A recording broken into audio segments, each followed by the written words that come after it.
Everybody, welcome back to another episode of DFS Fantasy NASCAR Picks. I'm Mr. Mega 31.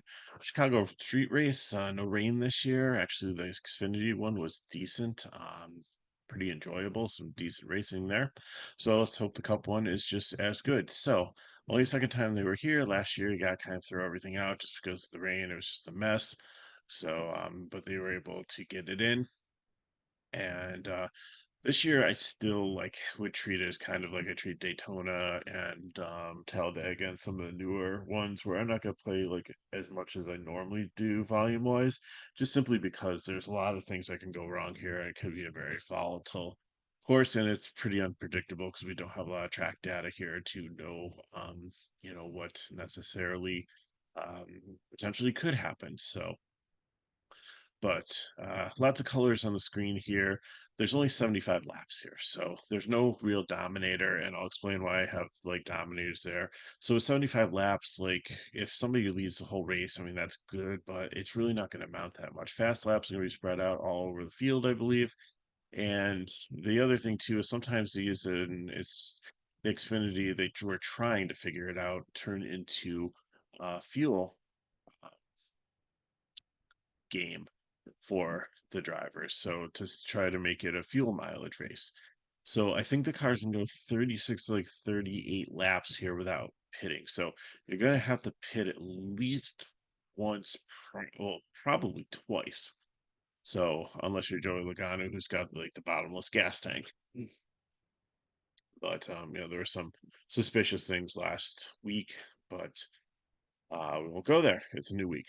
So, anyways, you probably two stops, and you're probably going to see, with like 40, 42 laps to go, some of the gamblers maybe it's like uh, are gonna stretch it out to like 30, 36, they're, just to make it safe. But you're gonna see who's aggressive there and see who's going to stay out. And there's tires don't really seem to mean anything here other than they're what you run into if you're Kyle Busch last year about 8 times and get stuck up under them.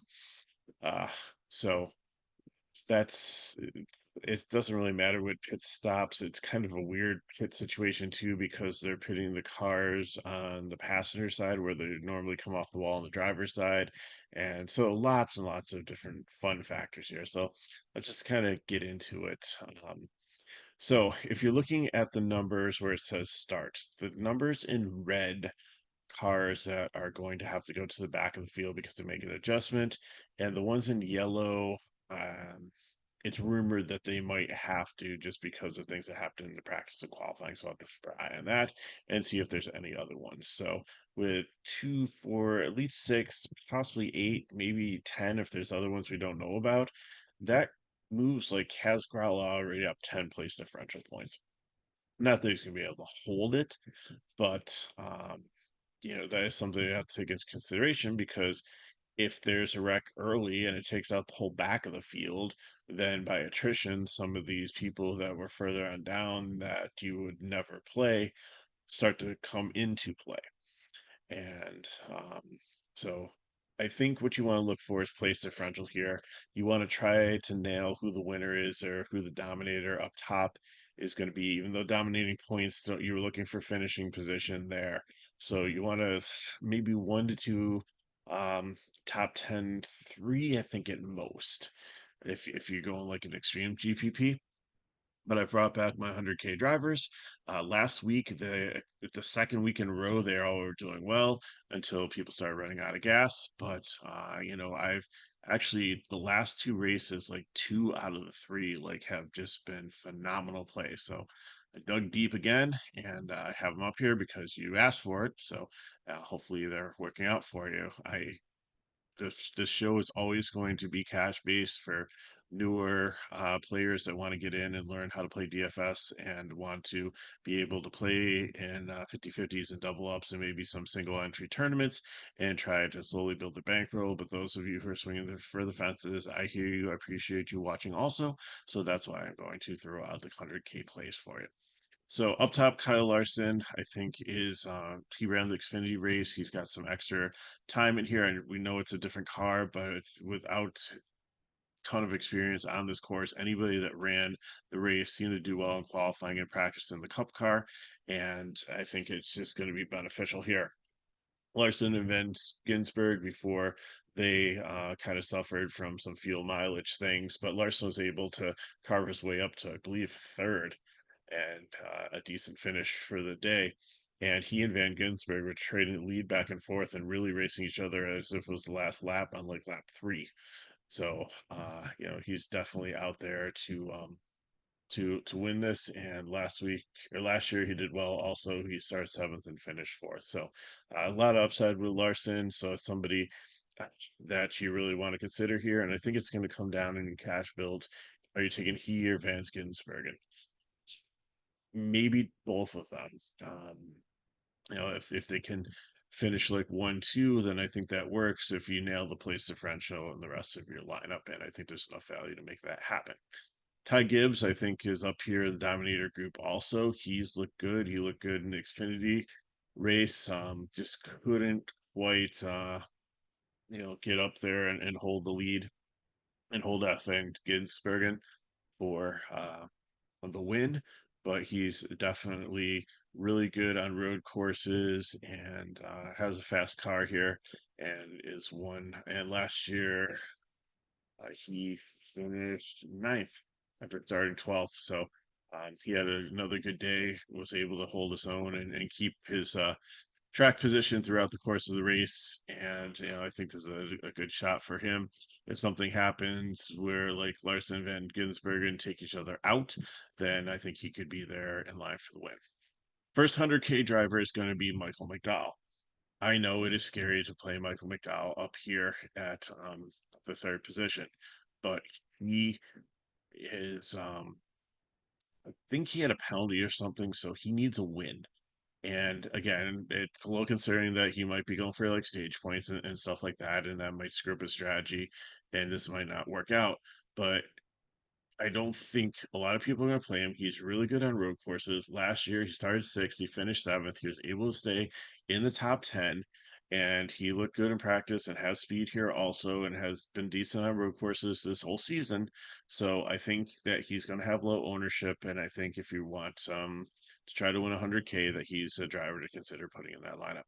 Reddick is a GPP here. I think he's going to have high ownership just in his namesake. Uh, but I just all the other drivers around him, I just like them so much more. Last year, he didn't do great here. I don't think. If he started second, he finished 28th, had a couple issues. So I don't think that I don't have a ton of confidence in him here. He seemed to have speed and everything, but I just think there's better choices. Shane Van Gisbergen, he's won three straight Xfinity races. He came onto the scene last year, started third, ended up winning the race. He is a master at braking. He is not like a young kid rookie. He's been around the block. He's raced for years in other series. He knows how to race on road courses. He knows the principles of the turns and the braking and how to not use up his tires and brakes and stuff like that. So as long as this colleague car holds up for him, I think that he and Larson are where you need to pay up for. If not both, but again, I don't know if that's going to be optimal. And I think he's going to be very, very popular here. Bubba Wallace is a fade. Like, good job, like in practice and qualifying here, getting up here. But there's a lot of good cars that had some issues. But Bubba's not a great road course driver. He kind of struggled here last year and I just don't think that he started 14th, ended up 23rd. So, or no, he ended up 31st. His card number is 23rd, so 23. So, not going to be playing any Bubba this week. Christopher Bell, does he have all the tools and potential to win this race? Yes. He's got a win now, and he's should be good on points. So there's no. He's probably just going to go out there and just try to get stage points to improve his position for the playoffs. I, I think he has upside, but I just see him wrecking and doing so many wrong things. Pit road violations, things like that. It's just no floor for cash. He's the second most expensive driver here in the field. He's more expensive than Van Gisbergen, so which I don't get. Alex Bowman, you might be shocked to see me have him as a cash play here, but he's been solid on road courses. He had some solid speed here in practice, and again, he's another one that's really going to need points to try to get into the playoffs.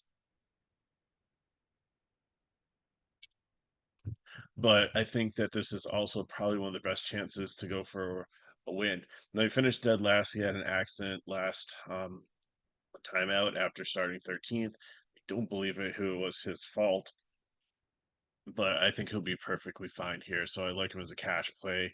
I like him to finish in the top 10, and I think 7,300 is a great price point for him. Daniel Suarez, GPP, he did run the Xfinity race. He did quite well out there. Uh, Better than I expected. Like, where did he end up finishing?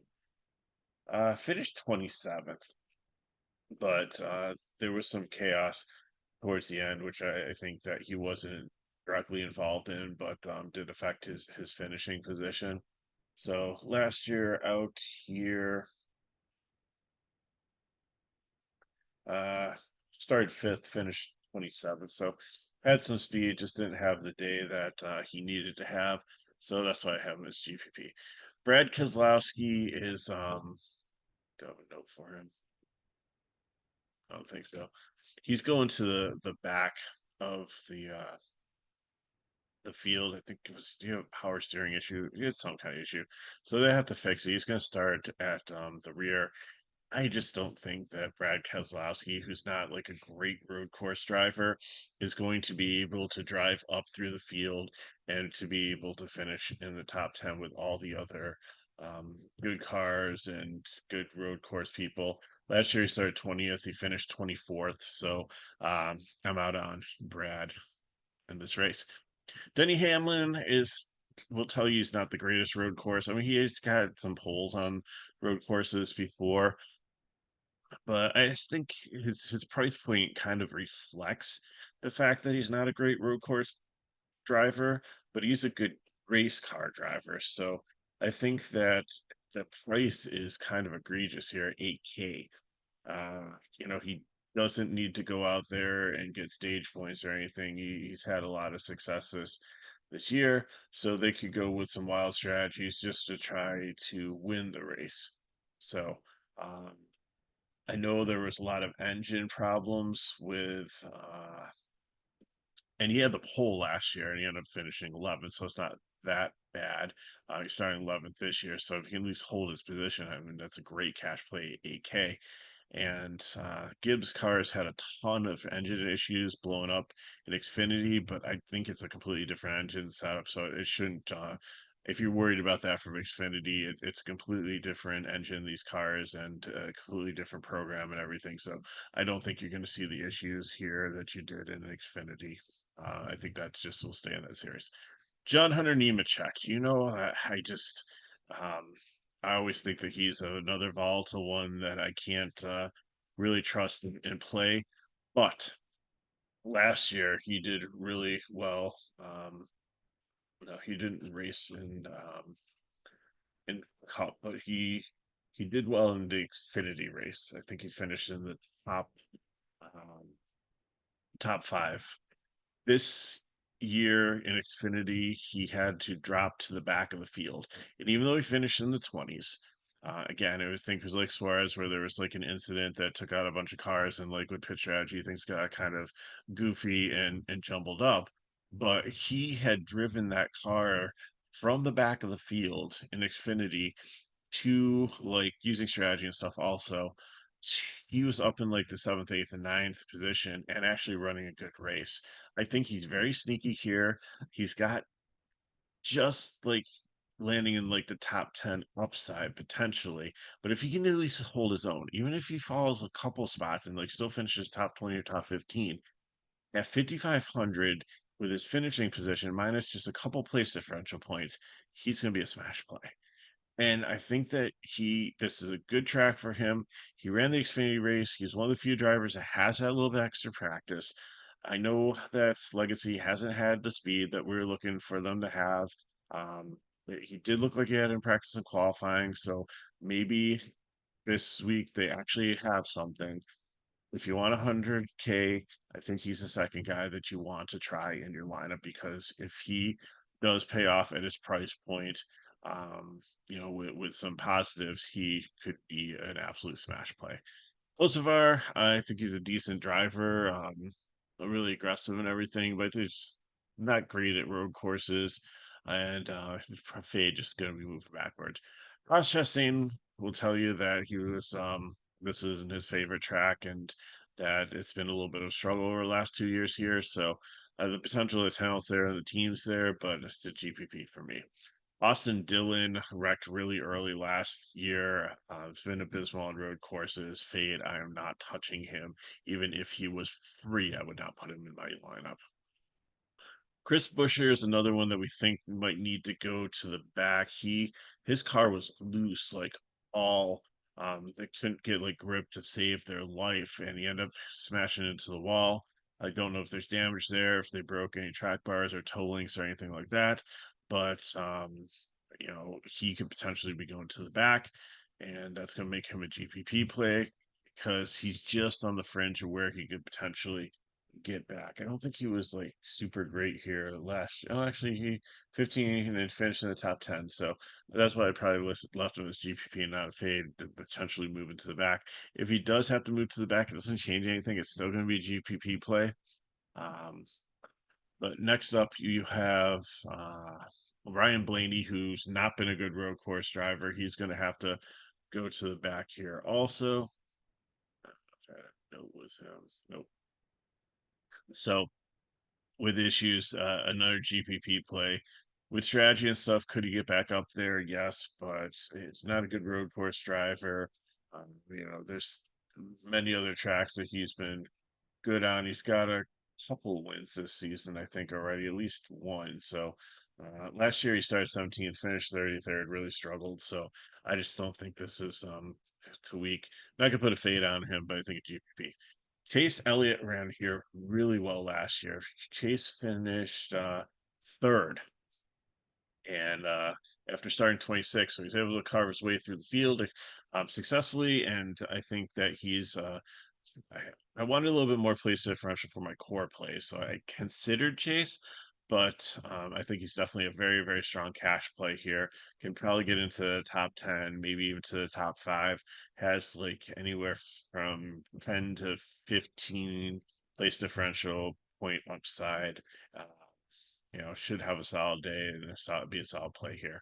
Kyle Busch, I just can't. I couldn't put him as a fade just because he does have the upside. And last year he did run really well here. He started 18th and he finished fifth.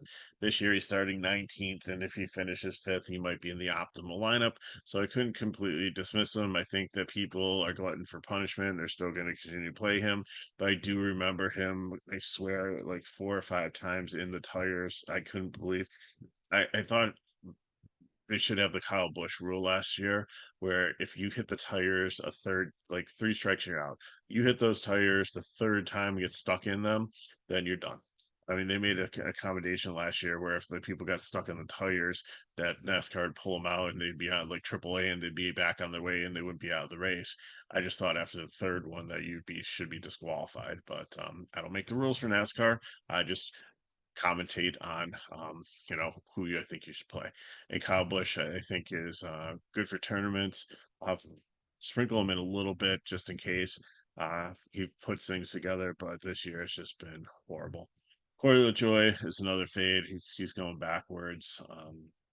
Just have to start in the back. I just don't see him making up the position. Hasn't been great on road courses. And last year he wasn't bad. Started 19th, finished 14th, but still, if he only kicked Crowder for like 5 positions in the course of a race, I just don't see him potentially getting back to 20th. Austin Cindric, my third 100K guy here. Uh, People might have forgot last year he started 31st and he made his way up to sixth. Austin Cindric, if you watched Xfinity over the last couple of years, there were times where he was fighting with AJ Allmendinger, with Noah Gragson, with Ty Gibbs. He had a car where the fender was torn up. He got punted off the course by one of those three that I just mentioned, damaged the car, went, had a pit, get it repaired, drove back up through the field with a damaged car, and was still contending for the race. He understands this. He's a good road course driver. The talent's still there. He looked good on the street race last year, being able to make passes and get track position. He needs something to happen. Well, I think no, he has a win, so that's not going to affect him for the playoffs. But it still wants to improve his position and get the pressure off of him. I don't think with his father's position he'd ever lose his seat, but I think that his performance has been in question after his phenomenal hot start and then just kind of faded away. So I really think that he's got the potential to be a surprise here, and he's the third 100K play. Briscoe, take it or leave it, GPP play. I always say he's good just because he's a good shifter. Last year, and who knows what resources this Ford team has anymore with them shutting down shop. Um, he's going on to JGR next year, so I don't know if they've taken any resource away from him. But he started 60th last year, finished 20th, so that's not enough for me to play him. Justin Haley, if you don't trust one of my 100K plays, if you think Michael McDowell is starting too far forward, if you think John Hunter Nemechek is starting too far forward and you don't trust him and think that he's going to spin out and hit the wall 100 times, if you think Austin Cindric is too expensive, then Justin Haley, I'm not saying it's to be the fourth 100K play, but he could be an alternate play because with the other people in your lineup, I want you to play chalk. Like these 100K guys are differentiation. You don't need to make that whole lineup different. You're not going to win. What you want to do is you want to play some of the chalky plays with these 100K guys, and the 100K guys are the chalk's going to match you with the field, and the 100K guys are going to propel you in front of them. That's how these choices are designed for you.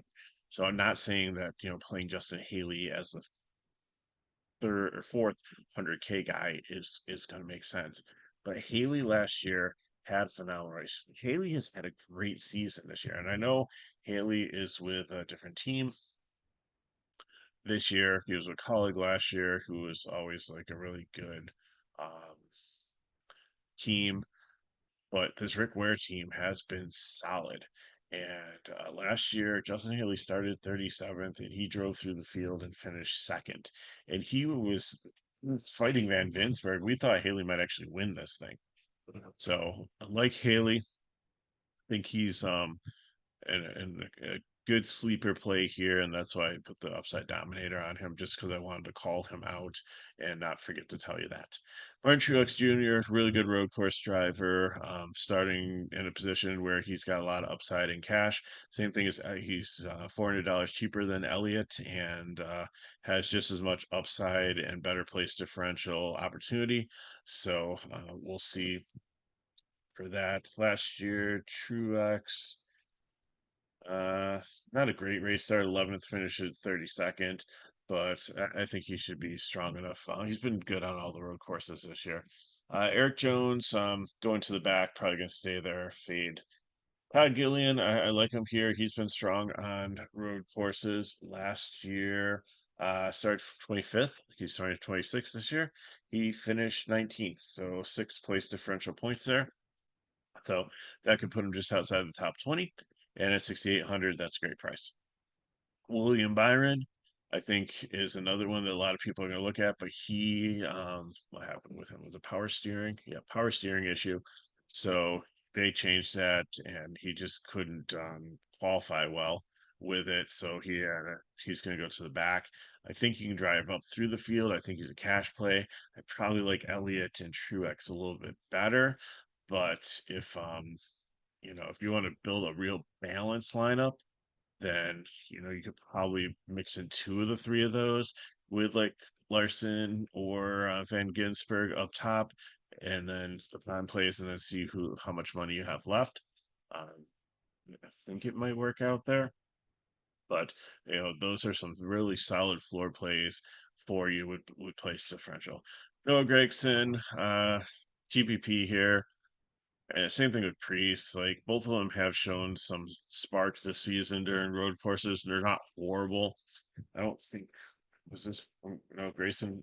He was in still last year 42. Started 23rd, finished 25th. So no real advantage there. And Priest last year he started 28th and finished 15th. So he made up some decent ground. So I think they're both in play. Zane Smith, really like him here. He's always been good on the road courses and been good this season, even though overall he hasn't been great. And I think this is a great opportunity for some place differential. Um, for him, he's now a 30th post driver. I can at least get five, maybe sniff the top 20. Harrison Burton, again, is going to have an issue. Probably needs to go to the back, and I don't think he can overcome it, even though he's really doesn't have that much. 31st, he really doesn't need to do much to get back to his position, but I just see him going off the course and not and crashing it and not having a good day. Joey Logano, I'm going to make him a prime play here. He raced in Haley Deegan's car in the Xfinity race. And even though I don't think the result was great, actually finished eighth after starting 15th. But you know, he had some things where he had to like fall back, but he fought his way back. But I think he learned a lot from, and I think that was an R&D thing more than like it would be nice if he could go out and win the trophy. But I think it was more research and development for the AMM racing car to try to figure out if it's Haley Deegan's the issue or if the car's the issue. I don't know what they figured out with that one, but Logano back here definitely, if you look at all the, he's starting 32nd, but if you have eight cars, he's really starting 24th because all these cars are going to go behind him at the start of the back of the field. So he's already moved up eight positions. So, if he can hold that and his we obviously know he's good on fuel mileage, and his pit crew has called some really aggressive things to get him zig when everybody else is zagging to try to get him placed or try to get him track position is what I'm trying to say. His pit crew has been good, so he should be able to have a good day. 7,600, I think he's a great prime play for you. Ricky Stenhouse Jr., GPP, not great on road courses, but again, he gets propelled up about eight spots and starts in the 20s. I think he can hold it. Austin Hill, I really like him. He was one of my 100K, or actually 20K players, so they don't have 100K. And for the Xfinity race. He was led the race for a little bit of time, started 13th, ended up finishing seventh. His one bad restart where somebody got into him and kind of screwed him over. I think it was his teammate Love. He was supposed to be the control car, and they all jumped it, and before he could, but NASCAR didn't call him out on it, so lost a little track position there, couldn't recover. But he's been solid. He should have the baby blue on him because he is a really good road course driver. So I'll put the color in them later when I have the tabs back up. But yeah, he should have baby blue there. He's in the RCR car. He's not in the beard car. So even though RCR hasn't been great, this is a decent car for him. He's got a lot of upside. He should be in the top 25. Daniel Hemrick was our hero last week.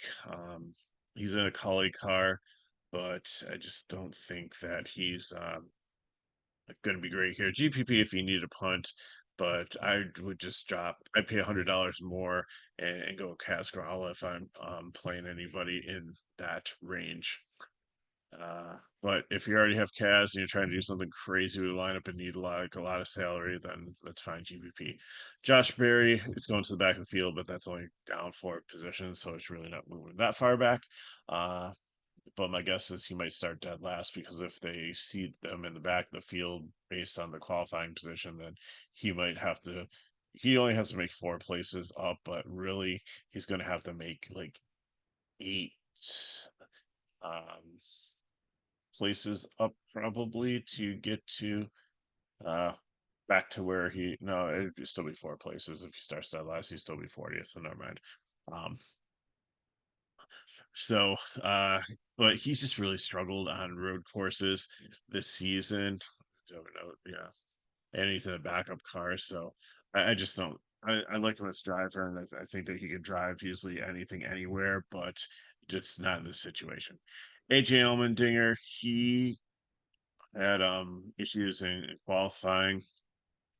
He's in a quality car. I know these cars haven't been as good, but AJ Allmendinger, and I know he had a crash in Xfinity and he kind of ran out of talent and he had like a wheel hop and was braking and he smashed into the wall and his day ended early, but he should always be a contender. There's no way. I think he's going to be super popular. Also, probably he, Van Ginsberg, and Larson are going to be the top three owned drivers. I think it's good chalk. You just need to eat it and plug them in. Joey Hand is a very good road course driver. He's an RFK racing car. It's not like a, a junk car here. And I think he has some decent upside starting 38th to get up through the field. He understands how to drive on these street courses and everything. And I think that, especially, getting propelled up 8 places already, starting like really 26, he should be able to kind of hang in that low 20 range. And at 6,900, that's a decent price for him. Josh Bilicki, we don't trust this MBM car. It's not a start and park, but it breaks down so often. Bilicki's a decent road course driver, but I can't see him making through the full race here. And Kaz Grala is going to be prime play because he's getting an 8 place head start. So he's really starting like 32nd.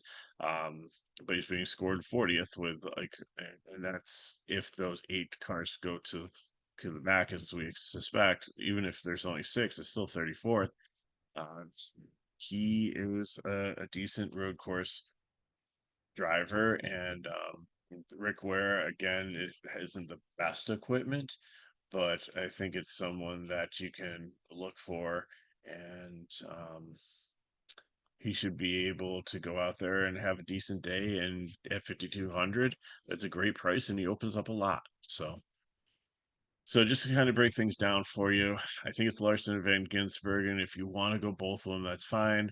Then I'm probably plugging in like Hamlin, Elliott, Truex, Byron, like one of those four, and then my prime plays, and then just see how much money you have left to throw in another cash play for your tournaments.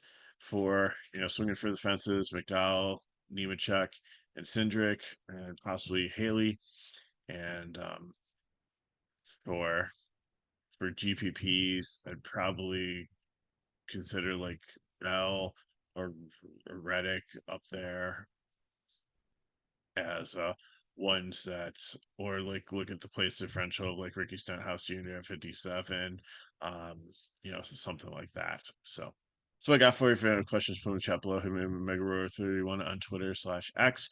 If you want more information on FSide DFS, you can get into our Discord not the Discord's where everything is, but the link of the video is in our script in the description of the video, has a link to our website for our pricing, where you can go get into our Discord and get our cores and stuff for all our sports, as low as $6 a day for a VIP package. So very reasonably priced. And if these videos help us back, like, subscribe to our channel, share with friends. So we have one more week of NASCAR next week at Pocono. I didn't look and see if I have to do speculation videos or if they're going to be true ones. I think all 3 series are there. But after that, we got a couple week break because of the Olympics. So, let's, but at least we get to enjoy some racing for a couple more weeks before that break. So, thanks for watching. Good luck in the contest. Hope you have an amazing weekend, and I'll see you next time.